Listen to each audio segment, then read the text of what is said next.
బేసిక్గా మీకు బీచ్ చాలా ఇష్టం అనుకుంటా, ఎందుకంటే ఆ ఎన్విరాన్మెంట్ని అందరికీ ఇస్తున్నారు. అవును, అది మటుకు చెప్పాలండి. ఎందుకంటే మనం ఇక్కడ all round multi talented students అండి. ఇక్కడ మనం ఏంటంటే చదువుతో పాటు ఎక్స్ట్రా కరికులర్ యాక్టివిటీస్, అలాగే ఏంటంటే వాళ్ళకు ఒక మంచి ప్లెజెంట్ ఎన్విరాన్మెంట్.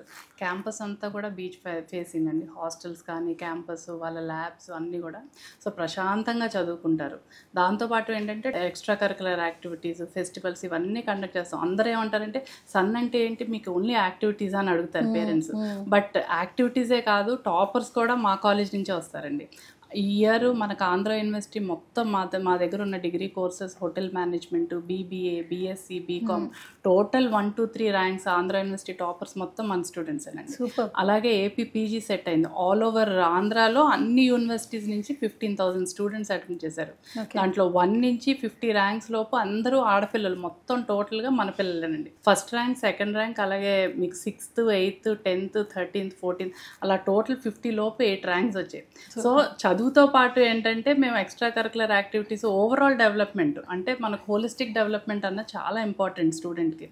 సో దానివల్ల ఏంటంటే యాక్టివిటీస్తో పాటు చదువు ఈ రెండు ఉండడం వల్ల పిల్లలకి బాగా చదువుకోవాలన్న ఇష్టము ఉంటుంది. అలాగే టాపర్స్ కూడా మన కాలేజ్ నుంచే వస్తుంటారు.